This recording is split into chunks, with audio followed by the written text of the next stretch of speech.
Did you ever do a daytime mission? Yes. Yes. Occasionally, rare occasions, we had a daytime mission. I have to tell a daytime mission because, like you said, John was trying to keep this war humane and rational. All I wanted to do was shoot anything that moved, you might say. And one day we had one of these daylight missions, and we had a mission that was take off about 4:30 or 5:30 in the afternoon. It would go out onto the trail, or as close to the trail as you could get without getting shot down. And it's kind of a recce mission, and let the guys know what was going on out there, if anything new, new guns or anything else.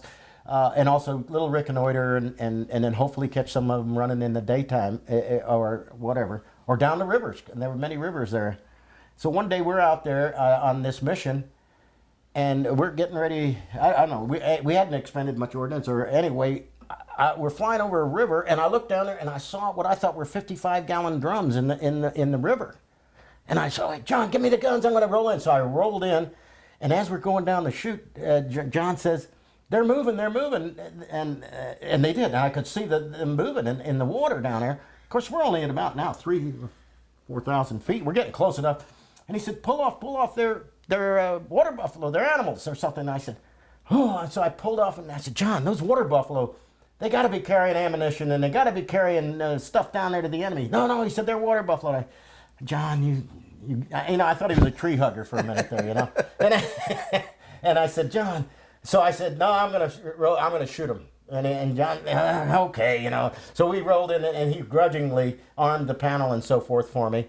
And I rolled in and I started shooting, and the river turned red, and those guys never blew up. They didn't do nothing. We got a bunch of them. So he chewed me out all the way home and read me the riot act. And then about 2 weeks later, we got that same mission again. And this is the other side of the story, was the same thing happened, or a similar thing happened.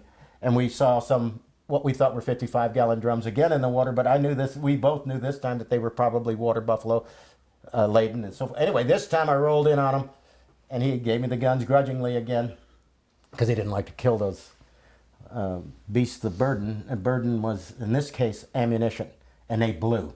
And when the river blew up, man, I got my vindication. All right, see, John, I told you, So we got a couple of water buffalo, and we didn't know how to claim them. Did we claim that as a truck or what? But anyway, we got the river to blow up, and normally ammo dump. Yeah. So yes, and then we flew a couple other daylight missions in which they were not very productive as regards killing trucks, which was our job, or stopping traffic on the Ho Chi Minh Trail, which was our job. And tell me about the mission down there in Tigerhound, near Cambodia, on the Sekong River. You tell him, because he knew where we were all the time. Yeah, we were. This was a twilight mission, I guess you would say. You could still see the ground by natural light, and this was down near the Cambodian border on the Sekong River, and we found. I don't recall how many pirogues of probably North Vietnamese troops were in the river, and we struck the target. And I forget, my memory fails me, but I don't recall how many KIAs we had, but it was quite a few. And on that particular mission, as George put it, it was not what you would call a heavily defended target, because it was just ground troops in the pirogues in the water, but there was 2 or 3 of them out there. Explain what a pirogue is. A pirogue is like a canoe. But there were 2 or 3 of them firing AK-47s at us, and unlucky for us, but lucky for that guy, he hit us in the nose wheel and blew our nose wheel out, and one of the rounds came up and lodged in right beneath my seat in the armor plating that we had just recently put on the aircraft. About a 1/2 to 3/4 inch piece of steel, that Jim Galluzi, our maintenance guy, had put in under our. All we had was a cushion, because we wore backpacks, and we had a cushion underneath us. But anyway, to continue the story, we got back to NKP, and raining. It was raining cats and dogs. I mean, it was really coming down. And you want to tell about your experience and Well, with a nose wheel out and in Yeah. the rain. not realizing that the noise we heard when we were flying one of those on those P-rows, I heard an explosion, and I think John said, "We just took a hit." And I said, "No, John, I figured we were strafing at the time, and those 850 cals, you strafe too long, that barrel gets so hot, it'll cook off what they call the next round in the barrel." And it was light enough that when I was pulling up at night, you would get a bright flash when they got a cook off. And usually it was right after you pulled off the target, the flare light's gone out, and it's blacker than pitch, and you pull out, and all of a sudden that thing, pooh, right in front of you, and your heart jumps right through your throat, and and it'll get your attention very, very quickly. But in this case, we didn't see the flash because there was enough light that you didn't notice it. And I said, John, that was just a cook-off, forget it. We come back home, like we say, it was raining like a cow, cats and dogs, right? Right, yeah. And we're coming down on final approach and all that kind of stuff. And we got the gear down and locked and everything was good. And I touched down and everything was great. Now remember, we're landing were we on the PSP at that time? PSP, Yeah. And the PSP, I'm sure, to describe it real quickly, is pieces of steel planking with holes, about 2 inches round holes in them. And when it's raining and all like that, one of the things analogies you might say we use was that pierced steel planking PSP at that point becomes slicker than snot on a doorknob. And so you gotta really maintain your control going down. Well, I touched down on the mains, and when that nose wheel came down, little did we know that the noise we heard was the bullet coming through the nose gear door, and it blew the tire. So now that tire comes down on that PSP, and it's raining and it's slick, and it's like if you're in your car with all four flat, and but couldn't control the airplane, and I'm jumping on the binders, and we did about I don't know how many 2 or 3 360s on that PSP, and finally got the aircraft stopped about the time the nose gear slid off the side and into the muck. We didn't lose the axle or anything like that, as I recall. I don't think we even broke it at all. But anyway, we lost complete control. It was raining, and there was no. All the radios were shaking off the line, and you couldn't see. It was dark. And here we are. We're stopped in the middle of the runway, and no way to contact the tower to let them know what was going on. And so we jumped out of the airplane and ran across it and knocked on the tower door and said, "Hey, there's an airplane out there in the middle of the runway." And but anyway, that. But that's not the end of the story. Oh. Tell them you got a phone call from General Mollmeyer's emissary the next morning, because this was an aircraft incident, and they wanted to know what in the world we were doing, striking a target during the daytime. So on a heavily defended target. On a heavily defended target in the daytime. We lied when we got back, and they asked you how many passes you made, and so we must have made like 20 because we were expending everything we had on this target. But we only told them we made 7 passes on that target, which was a stupid mistake. We should have said 2 or 1. Yeah, 1. But anyway, because there was a rule out in 7th Air Force said that you will not make more than 1 pass on a heavily defended target. Bottom line is, we gave them 7, and we just got to bed, like a daylight, because by the time we got back, we'd sit around the fire all night and we would debrief the crews going out and get as the new crews came in, we would greet them as they came in. And anyway, we sat around the fire all night long till the bar opened. And then when the last plane landed, we go to the bar and then go to bed about 8 o'clock in the morning. And just got in the rack about, and about 8:15 it seemed like, they're calling, and I had to report down at 2 o'clock, still half asleep, as to why I made so many passes on that heavily defended target. And it was just some guy that got lucky with the AK-47 that put that one single bullet in us.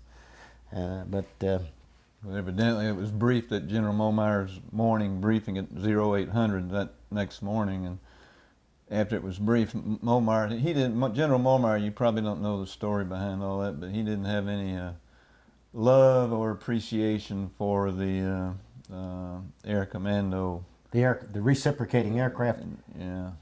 And so, doing a better job than his jet aircraft could do. During that period of time, to give you a kind of an indication as to our effectiveness is what I've read since then in the historical accounts. During that 2-year period, 67 to 69, the A-26s at NKP destroyed 60-something% of all the trucks destroyed along the Ho Chi Minh Trail. We were much more effective than the millions of bombs and bullets that were expended by hundreds of F-4s and 105s and various other fighter bombers and all. And this general was not appreciative of the reciprocating aircraft doing that to his jet air force. And it was just an aside. But Heine Adderholt, our boss, was constantly on the carpet for, they thought, lying to them about what we were doing out there on the trail until they'd send people up there to do that. But that's all a political aside. That's not a... I do want to report about another mission, though, that we had. That we were on a night mission up north, and I'll tell you about another one up north and later. But if we have time, anyway. Bottom line is, we're up north, and when I say up north, there's a place we went about 100 miles to the east of where we were based, and we worked that area and up and down that for another 100 miles either side of that, north and south. But it was only about 89 or 90 miles. As you remember McCluskey saying, there's about 90 miles home when he got hit. And he was right about in the center of Steel Tiger. And anyway, we had another area where we worked, and it would take us 2.5 hours to get up there. And it was pretty far up in the north, almost on the Chinese, North Vietnamese border in Laos. And we weren't supposed to be there according to all the rules of whatever it is we were supposed to be operating under. And we found a truck or a target. And so we rolled in on that target and opened the bomb bay. I had a 1,000-pounder in the bomb bay. Anyway, I'm going to say North Vietnam. Anyway, I had a 1,000-pounder in the bomb bay, and we rolled down. And what we would do is line up. We'd drop a flare, line up with the road because you didn't want to go across the road because we weren't that good at bombers. So we want to go down the road. We put a hole. We didn't care where, as long as it landed in the road. So we rolled in and we're going down the chute.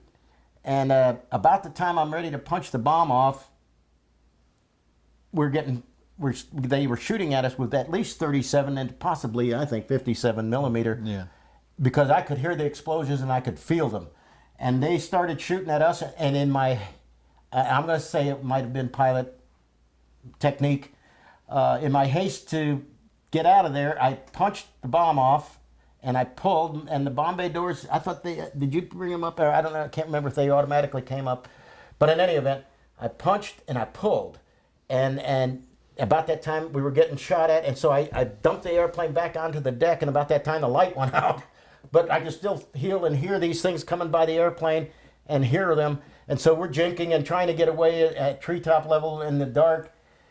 And then finally we did get beyond his range, and then we climbed up and got out of there. And pretty scary because I thought they had us zeroed in and we weren't going to get out. So after we cooled down and stopped sweating a while, we went and continued the mission and went ahead and expended the rest of our ordnance and began to and returned home.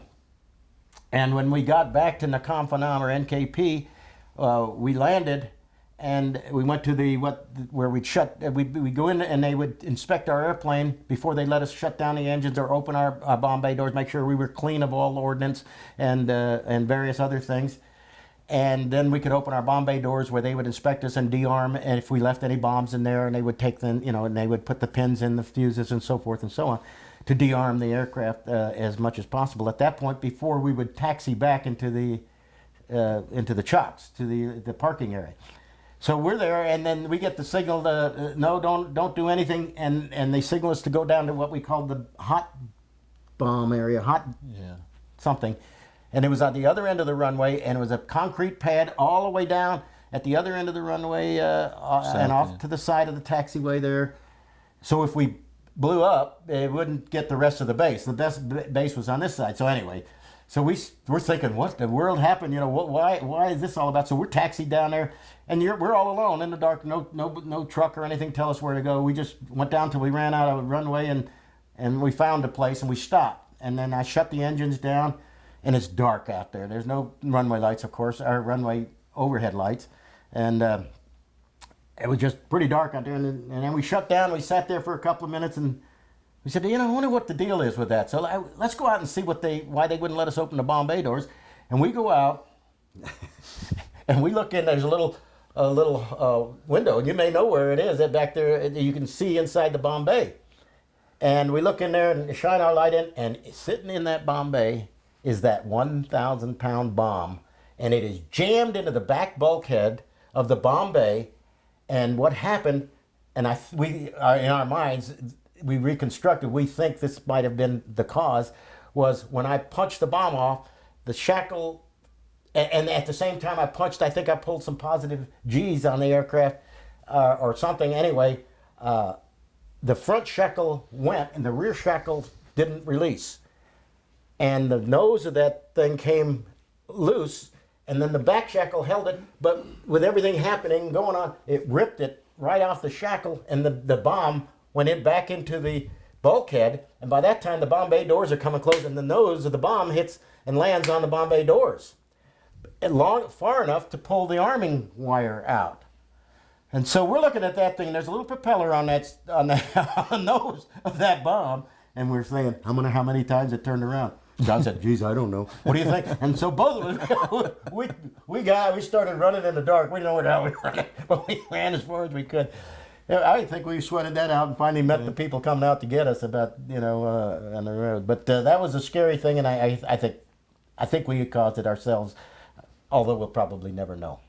What did the ordnance people do about it? I don't know. They probably went there and probably somebody crawled in, and I would imagine maybe Galluzi could say better, but I'm sure somebody went in and secured that bomb, and then they would open the bomb bay doors, and then they would safe it, or they could have safed it as well. But all you have to do is put that pin in. The only thing is, and then at that point, then they would then they'd take that fuse out probably, and then they went ahead and did whatever they had to do to get it out of the bomb bay. I don't know. We didn't follow up on that portion of the thing. We'd rather forget about it. Yeah.